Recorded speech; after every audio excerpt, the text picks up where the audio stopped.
Behavioral Health, and it is an absolute honor to welcome you all to the 2020. We're going to have to move this because that's bad, right? Like, what? My voice is already bad enough. You won't need me squealing, but I'm reading. So, is this better? Okay. Okay.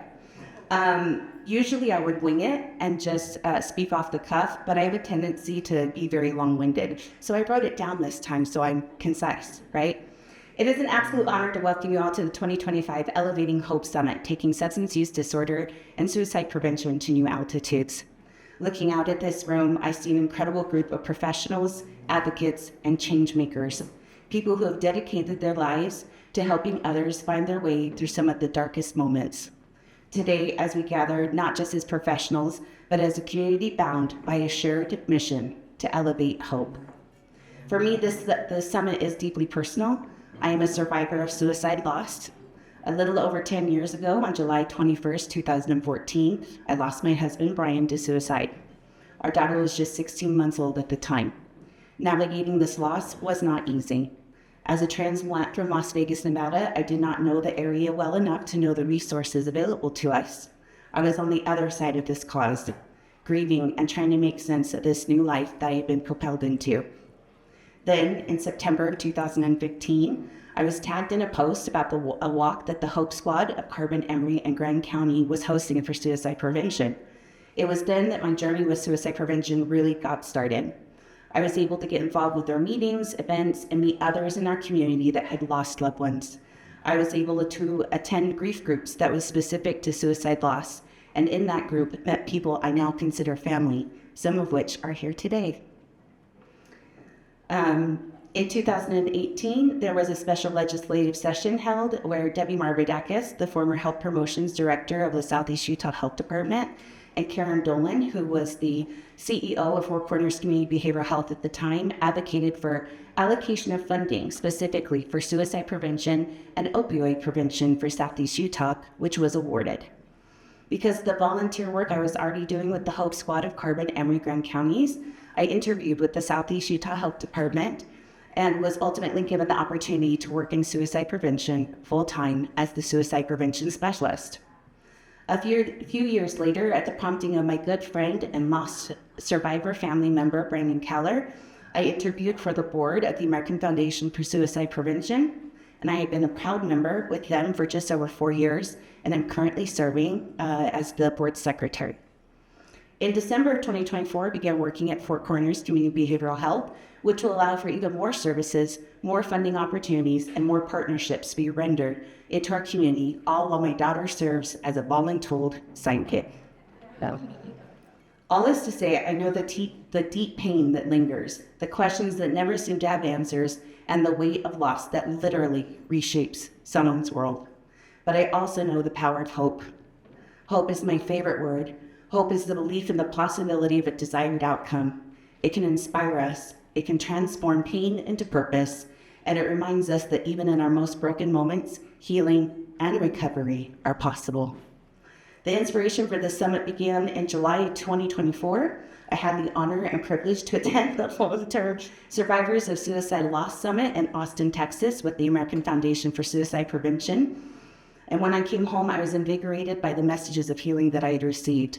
I immediately reached out to Ashley Yager with a text that read, July 17th, 2024. I want to host a mental health summit. I want to mirror the opioid summit you did last year if possible, but I'll need help, your help. I'd like to do a mental health track and an opioid track, but find the nexus between the two. I had an amazing speaker at the summit by the name of Sarah Gare, and she talks about soul exhaustion and mental health. It resonated so much with me, and I'm sure others will be able to relate too.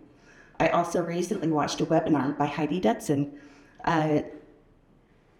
looking at you, sorry, now I lost my spot, that talked about prevention in both substance use disorder and suicide prevention. Other ideas would include a session dedicated to advocacy work at the state level for both substance use disorder and suicide prevention bills, social norms and stigmas that are keeping overdoses and suicide so high in our area, the state, the country, and addressing survivors of both overdose losses and suicide losses. Do you have the capacity to take that on with me? Will you please be my partner? Ashley's response, short answer, yes. Let's talk more later. That was the catalyst of what brings us together today. The Elevating Hope Summit was born in the spirit of collaboration under the belief that when we come together, we all thrive and make our collective efforts more impactful.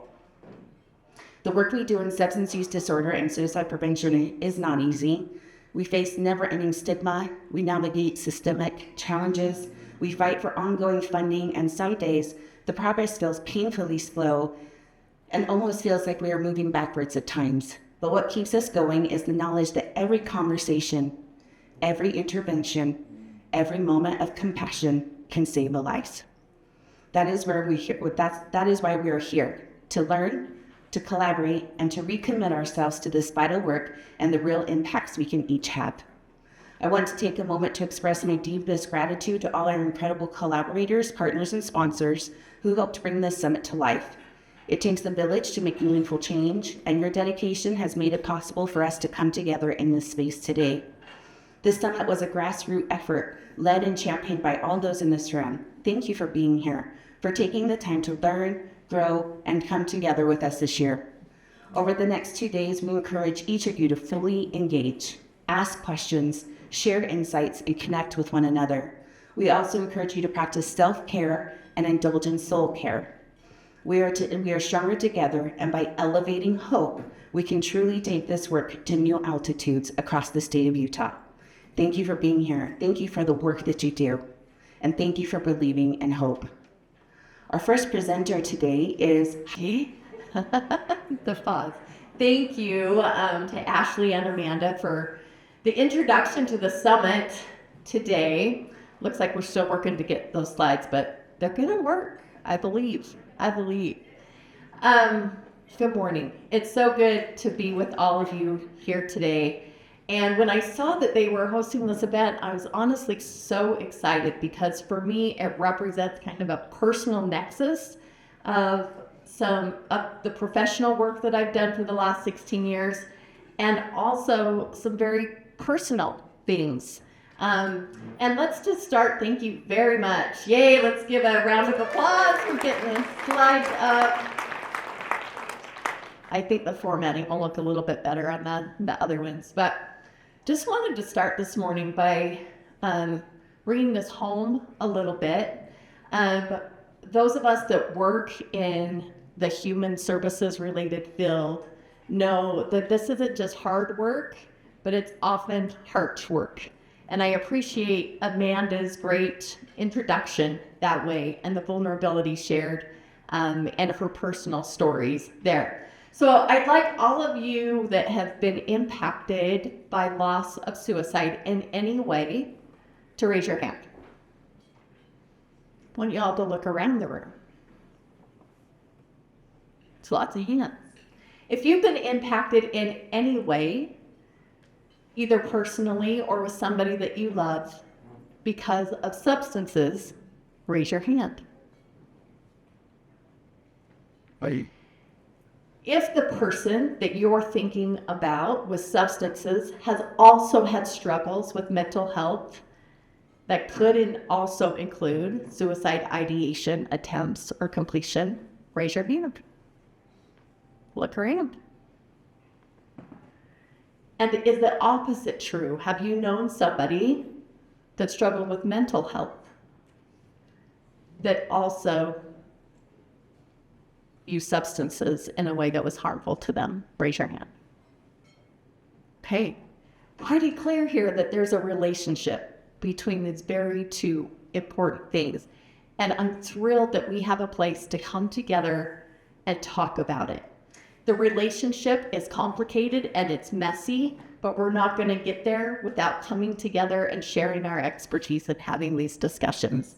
So our objectives today, first of all, we're going to talk about proactive versus reactive actions that we can take when it comes to this, and how we can lean into being more proactive. We're going to define the nexus, and we're going to do that by moving upstream a little bit in the continuum and talking about some exciting science that I hope is exciting to all of you. It's actually my introduction to the science is the reason I now work in prevention. I fell in love with it when I found out it was there.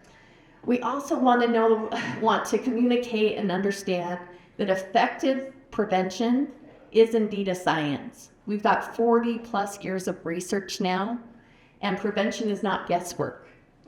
We can proactively put things in action and know that they can work. And then I'm going to leave you with some calls to action and hope that you all can lean into those. So as we talk about this work and it being work of the heart, we do understand, as was demonstrated by all the raise of hands, that this work can be vulnerable. And not just in those that we serve, in the communities and people that we serve, but in understanding that we ourselves are vulnerable human beings. Are any of us immune from these very problems that we're trying to prevent and help? And yet we know that there is help, and because there's help, there is great hope. And I love that they called the summit Elevating Hope, because I have to believe that's what brought you all here today, and that that's what fuels you in the work that you do. So I want you all to think, when you raised your hands a few minutes ago, about those people, that person that maybe propels your why. What fuels you in this work? What makes you feel vulnerable? I want to share a couple of my whys. This is a picture of a young man. I expect to get emotional. Rodney Etheridge is his name. This is my good friend Lisa's son. Died of an accidental fentanyl overdose about 2 years ago. Thought he was getting some safe marijuana that was laced with fentanyl. Father of 3.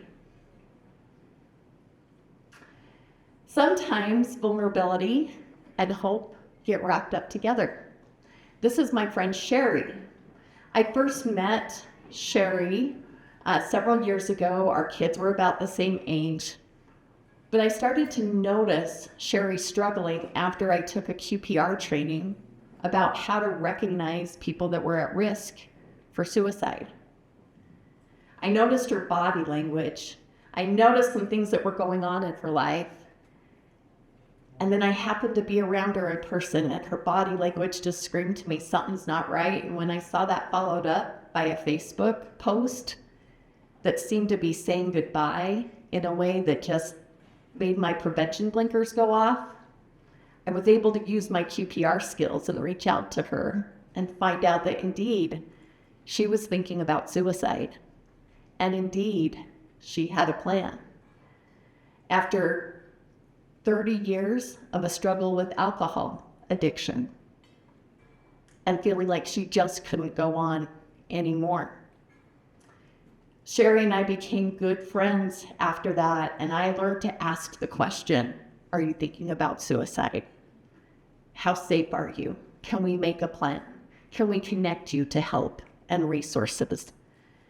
She had others in her life that offered that same kind of support. I'm thrilled to report that now Sherry is 3 years sober. Woo, let's give it up to Sherry. She works as a drug counselor successfully. She's thriving. She's a thriving grandma, loves her career, loves helping other people that are now where she once was. She's a hero to me. Sometimes this vulnerability prevention can be vulnerable, hit kind of close. And another thing I learned, that it's everybody's business. So in 2014, the taller of these two sons of mine was a senior at Tooele High School. He was a senior class president. And that year in the spring, they were told that a classmate of theirs had died by suicide. He didn't know who it was. It was on a Friday afternoon. And he came home and he said, Mom, why does this happen? And he had this gray cloud over him. And he felt so sad. And at the time, I didn't know what I know now. I didn't know the right words to tell him, but I did the best I could to comfort and had the same questions. Why did this happen? Why does this happen? I'll never forget when he came back from school the following Monday. He had been to health class, and he came home and said, "Mom, in health class today, the chair in front of me was empty." It was her mom. She's gone. The first thought that came to him was the sense of, what could I have done different? You see, my son, as a senior in high school, didn't know her very well, but the thoughts he started to having is, what if? What if I would have known her better? What if I would have said something to her last Monday in class? Could she still be with us? Now, was this death by suicide my son's fault? No, and that's the careful balance that we walk. Ultimately, the responsibility of a suicide lands with that person. And yet, we cannot abandon the responsibility we all have. When we know better, we can do better. We can have our antennas out for warning signs. We can ask questions. We can be a friend. And do those actions save lives? Certainly they do. One more story. So shortly after I received my QPR training of trainers, I had to admit I came home after a couple full days of training with what I felt like was a suicide prevention hangover. You guys ever been there? Hear the word a lot. Happens with substance use too. These are heavy things. Heavy things.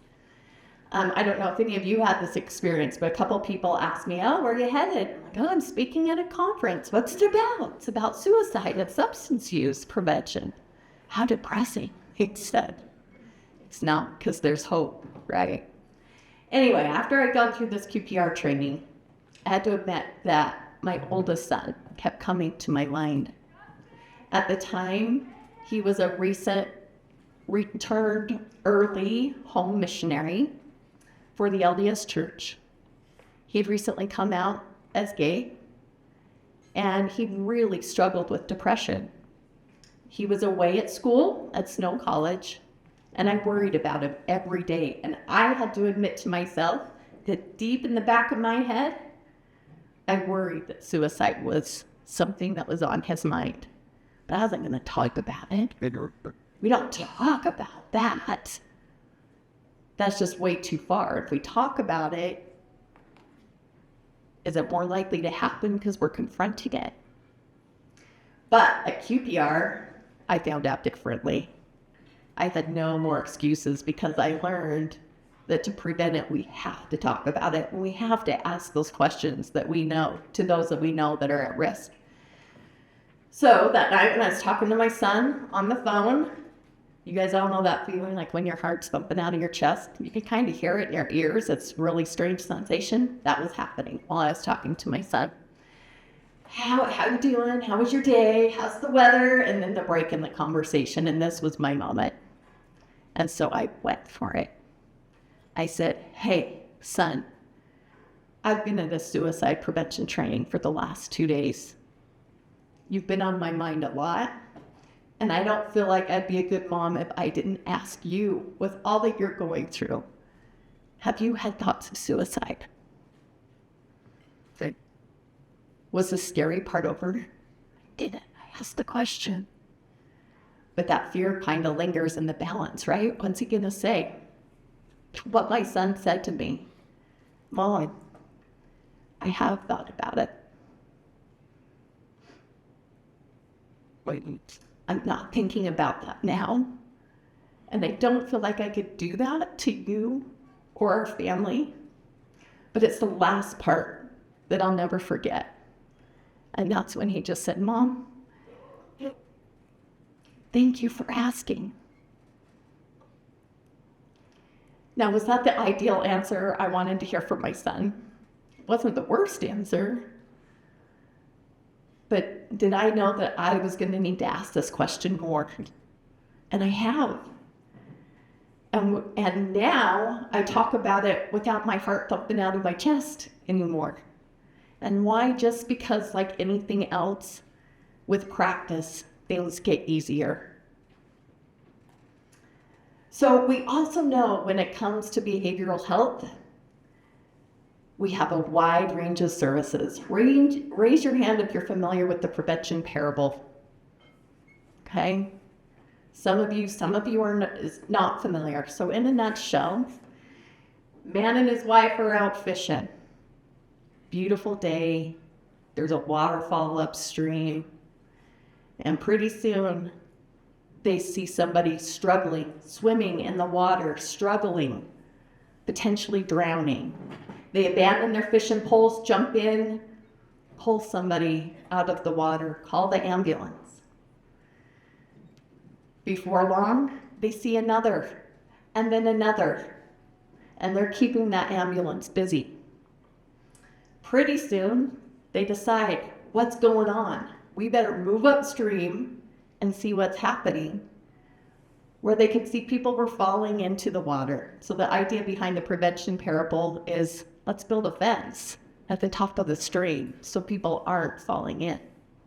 Now, I just want to get an idea of who's here. So we consider the downstream services, our crisis workers. Are they important? Gotta have these crisis workers. Midstream, do we have things like harm prevention? These QPR classes. We use QPR when we know people are struggling. They're at risk, maybe already have a diagnosis. And then we have these upstream efforts in primary prevention, where we try to create conditions in our homes, in our communities, so that we don't struggle with mental health or substance use disorder in the first place. So I just want to get an idea of who's here. So from that parable, if you consider yourself working downstream, will you stand up? Crisis response. Okay. How about treatment folks? Social workers? We have social workers here. Yep. Awesome. How about harm reduction folks? Awesome. And how about our upstream prevention people? Cool. I love this. Thank you so much. It certainly takes all of us to offer folks that are struggling the services that they need.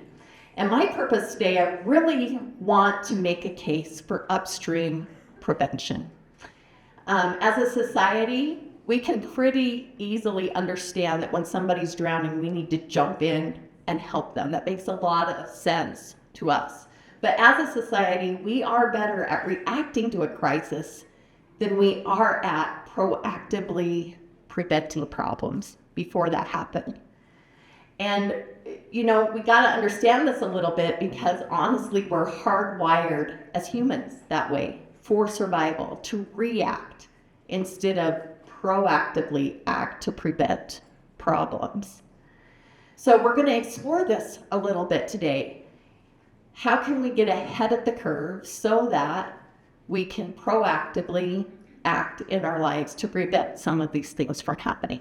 So there's a report that's done by the National Academy of Sciences. And over 10 years, they did this report upon looking at all of the science with upstream prevention, getting upstream, looking at early risk and protective factors, and saying there is strong evidence here that these processes, that these programs work. We know they work. Prevention will elevate hope. And then what they have found, time went on, because how exciting that we know these things work. And then they said this: in the decades since the report was issued, a growing body of research has significantly strengthened understanding of healthy mental emotional behavior development and the factors that influence it, as well as how it can be fostered. And yet, The United States has not taken full advantage of this growing knowledge base. 10 years later, the nation still is not effectively mitigating risk for poor mental, emotional, and behavioral health outcomes. These risks remain prevalent, and available data show no significant reductions in their prevalence. Indeed, rates of depression, suicide, and self-harm among young people have actually been increasing. Okay. So to me, there's a real call of responsibility there. It's one thing when we don't know what works and we're not doing it.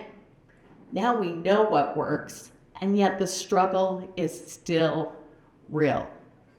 I want you to notice, again, this continuum of care, and see that 2/3 of it represents promotion and prevention.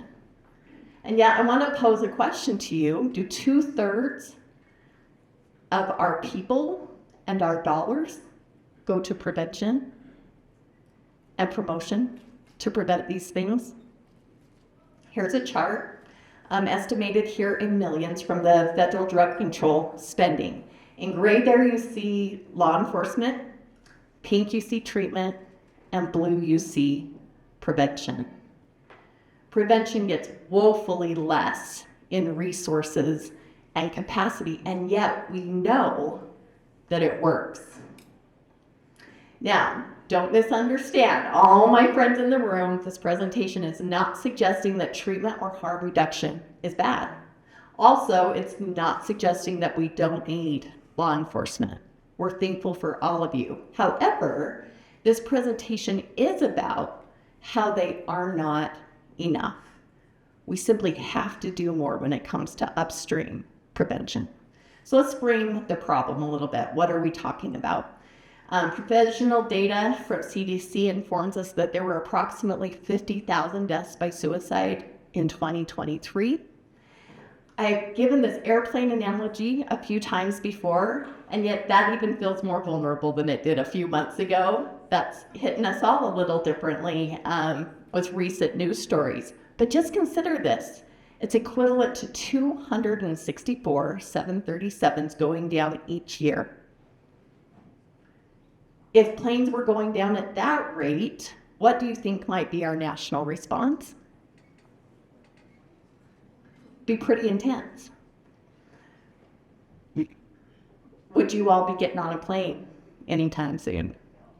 No. This would be a national emergency.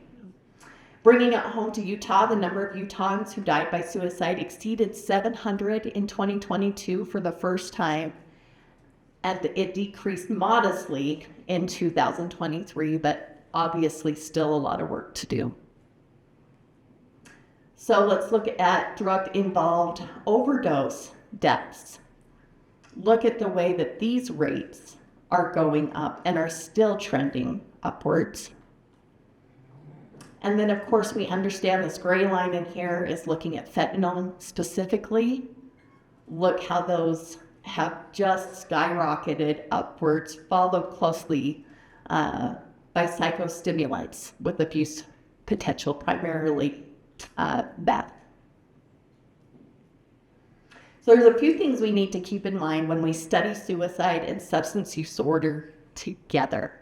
It's like bringing together little pieces of the puzzle. Looking at a piece here, looking at a piece here, and then having conversations about what we can do both on the national and the local level to make a difference on both of these outcomes. There's lots of great people doing good work in this field, and I want to share just a little bit of this. This is Libby Stoit. She's got an excellent webinar through the Isaac series available online. She reported on a study that frequent cannabis use, meaning and defined as 3 or more days a week, was associated with higher odds of past 12-month and suggesting a possible dose-response relationship, and was consistently associated with higher odds of past 12-month suicide ideation, suicide plan, and suicide attempt. Socio-demographic factors did not explain these associations. Is there a relationship there? This chart was also really interesting. Along the bottom, you can see 3 different categories: serious thoughts of suicide, made any suicide plan, or attempted suicide, as it relates to past year cannabis use, past year alcohol use, or no past year substance use disorder. So we can see very clearly that when these substances are being used, the risk for suicide goes up. We know there's a relationship. Furthermore, this information came from SAMHSA, saying that diagnosis of alcohol misuse or dependence is associated with a suicide risk that is 10 times greater than the suicide risk in the general population, that those that inject drugs are approximately 14 times greater risk, and also that acute alcohol intoxication is present in about 30 to 40% of suicide attempts. Few more pieces of our puzzle there. So a couple things to keep in mind as we talk about these. We know that language matters. We want to be trauma informed. I encourage everybody here, if you haven't already, to take a safe language course to understand what kind of wording do our folks in recovery feel comfortable with, what supports them in recovery, what words are safe to use when it comes to suicide attempts and suicide deaths. And mostly we want to understand this old adage is that an ounce of prevention really is worth a pound of cure. And hey, when we consider inflation, it's worth a whole lot more now, right? At least a ton. So we're going to talk about defining the nexus. While we don't know everything in the spectrum, we have a lot to learn. But we do know that the more we move upstream to why these problems happen, the more we can come together on our funding streams and our collaboration to make a difference. So we're defining the nexus as upstream prevention. And what we know in upstream prevention is that the public health approach must be utilized. Just like when we study heart attacks, we need to look at what are the risks, what are the things that we can do to protect against that.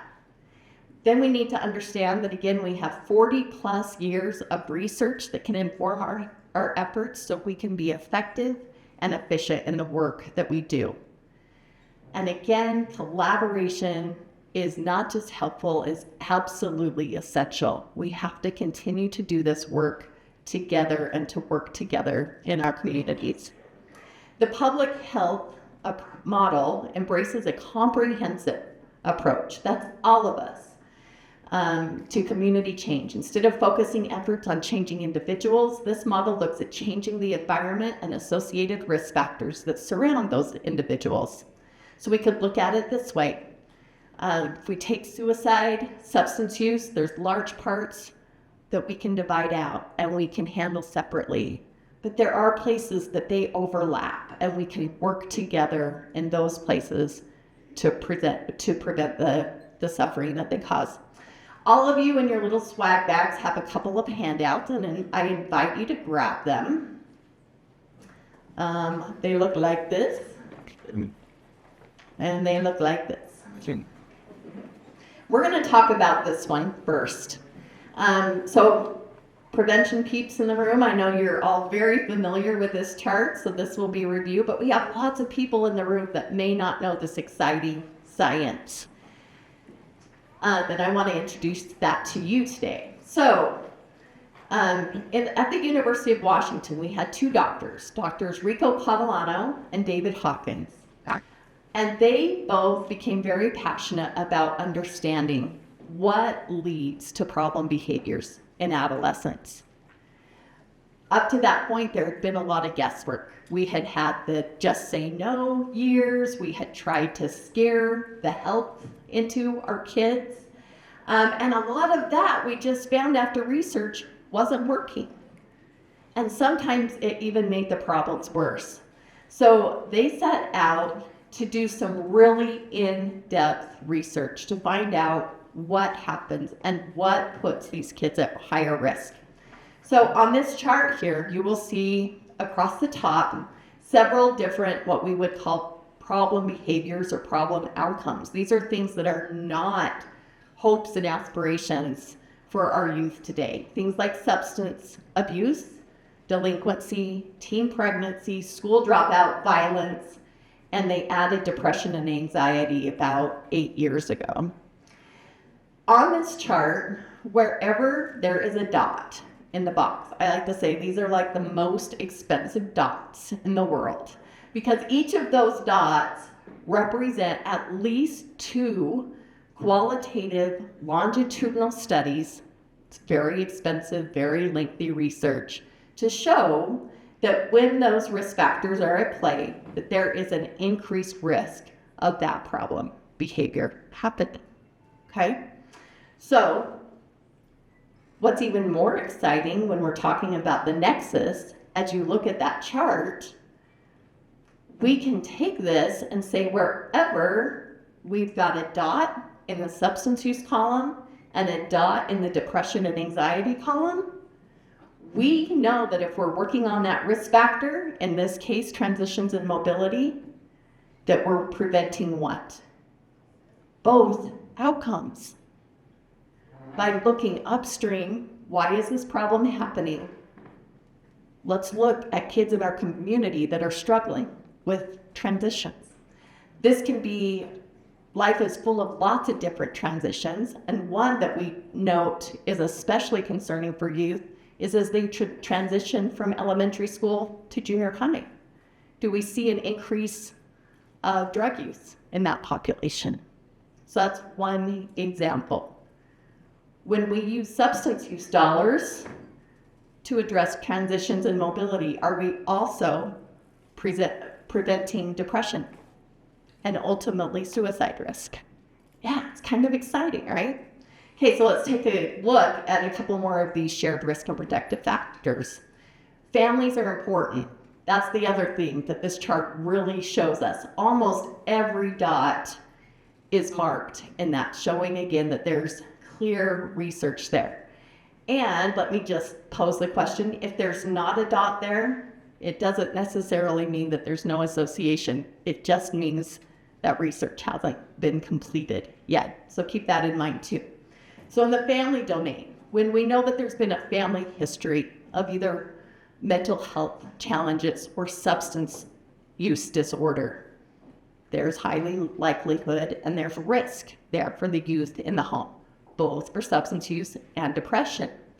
Family management problems, when mom and dad both have to work all day, when there's a struggle to keep the house together and to keep schedules there, there's not as much time for family conversation and bonding, there's higher risk. And when there's high levels of family conflict, does this intuitively make sense? Does it ring true? Yeah, but it's so cool to have it validated by science. And then we have 2 more domains here, school and individual and peer. We know that when kids have academic failure beginning in late elementary school, they are at higher risk all across the board, including for substance use and depression. And then we have a host of risk factors that are individual. The shared ones for this include early and persistent antisocial behavior, not conforming to the healthy rules and standards that we have for kids, and then the constitutional factors. Do we have any parents in the room? Anybody have more than one child? Are they made different? Are they made the same? Different, right? Some kids are extroverted, some are introverted, some are really cautious and safe, while others are thrill seekers. So constitutional factors can pose risk as well. So what does this mean for collaboration? I find this so exciting because whatever funding stream we're working with and whatever personnel and capacity, we can lean into data saying what are the risk factors that we're up against and what can we do about them together. That is our nexus. I also want to talk a little bit about protective factors, and it's one of the reasons we love this research from the University of Washington, because it tells us not only what we need less of, but what we need more of.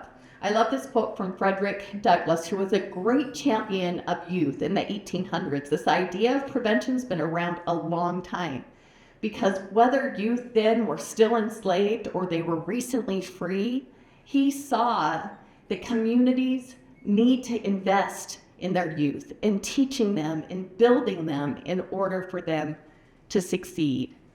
Because, as he said, it is easier to build strong children than to repair broken men.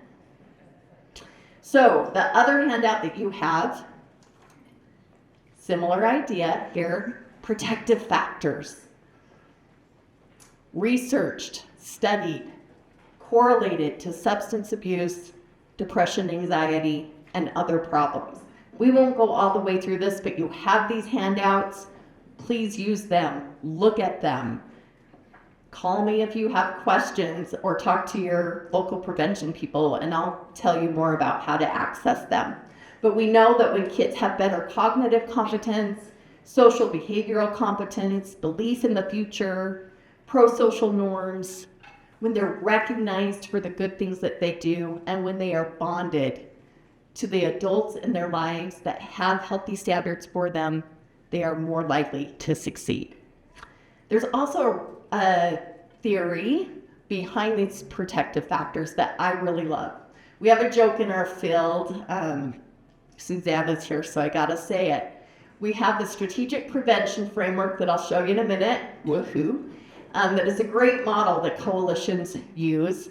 And Susanna always joked that she was going to get a tattoo with a spiff on it. And when she left our state office, she actually got a temporary one, right? Along with the rest of us. But I always joke that one day if I were to ever get a tattoo, it would be of the social development strategy. Right here. Love it. So this is what the research said. The premise is we want healthy behaviors for our kids. We want them to be honest, responsible, self-sufficient, free of mental health and substance use disorders and problems. So they set out, what do we need to make sure this happens? The first thing they discovered is that kids need very clear standards. They need rules. They need to know what's right, and they need to know what's wrong. And it needs to be clear to them. So let me ask you, does every kid that has really strong rules then follow those rules? Nope. So there's more. Rules are needed. And then what the research shows that there's another critical piece, call it the secret sauce, and that is bonding. When kids feel a warm, healthy attachment to the people in their lives that are setting these healthy rules and standards for them, they are much likely to follow those rules. Again, intuitively, does this make sense? Yeah. Can you see it in your own life, in the lives of your children? Then they went a step deeper, and they said, well, what creates bonding? We all kind of know what that feels like. Maybe we get conjured up images of cuddling and talking at night, and yet there's more to the recipe. They found the recipe. What contributes to bonding? And that is these three things right here. When we provide opportunities to use, teach them skills, and give them recognition for the things that they have done, we develop a strong sense of bonding, and it's powerful. Here's another way to illustrate that. I love this because trees are living things. We know a healthy tree has green, flourishing leaves on it. We can look at the different branches of a tree, like the different domains that our kids grow up in. They have their own pure individual personalities. They grow up in our families, go to school, and they live within a community, all that can have different levels of risk and protective factors. The trunk of the tree, again, is that bonding that is so important. And the roots of that going down into the ground are those opportunities, those skills, and the recognition. So I want to share a story with you about how this has worked and an example that I've seen of this in my life. And I want you to ponder on examples in your own. So several years ago, it's been almost 20 now, which I can't believe, I found myself in a situation where suddenly I found myself a single mom. Unexpected uprooting in my life. I had 4 little children from 8 years old down to 11 months old when this happened, and it turned my mental health world upside down. I was not well. And my children, all of a sudden, things that had been protective for them, they now had some new risk factors. They were going through transitions and mobility. There was some new family conflict in a major way. And all of a sudden, as family management, mom was going to have to go back to work. We had a lot to figure out. My kids were at higher risk. Well, at the time, my parents lived in Hurricane. We moved in with them while we were figuring out what came next. I had a 4-year-old at the time. His name is Brock. And he developed this behavior while we were there. Grandma was awesome, and she'd make homemade waffles for the kids every morning. Kids loved it and called her Grandma Walk Waff for a while. Inevitably, though, this 4-year-old would sit up to the bar where he would eat his waffles, and he would get syrup on his fingers. And he would have a meltdown every morning. I'm sticky! Screaming, tantrums. So we tried all the normal things. Here's a napkin. Here's a wet paper towel. Let's calm down. Hey, go sit in timeout. There probably was a morning or two I was not as patient as other mornings. As parents, can we relate to this, right? We gotta go. We got things to do. You're just fine. Well, his grandpa observed this behavior, and Grandpa schemed up a plan. And he said, hey, I want to take Brock. Just him and me, we're going to go on a little grandpa-grandson date. Sounds like an opportunity. So, after Grandpa was done with the work for the day, he got Brock, put him in the pickup, and they went through the Taco Time drive-through line. And Brock hears Grandpa say, I want a couple tacos and all the sticky salsa you got. Give me lots of sticky salsa. Brock's eyebrows raise. Then they go across the street to Lynn's grocery store, and they get lots of sticky stuff.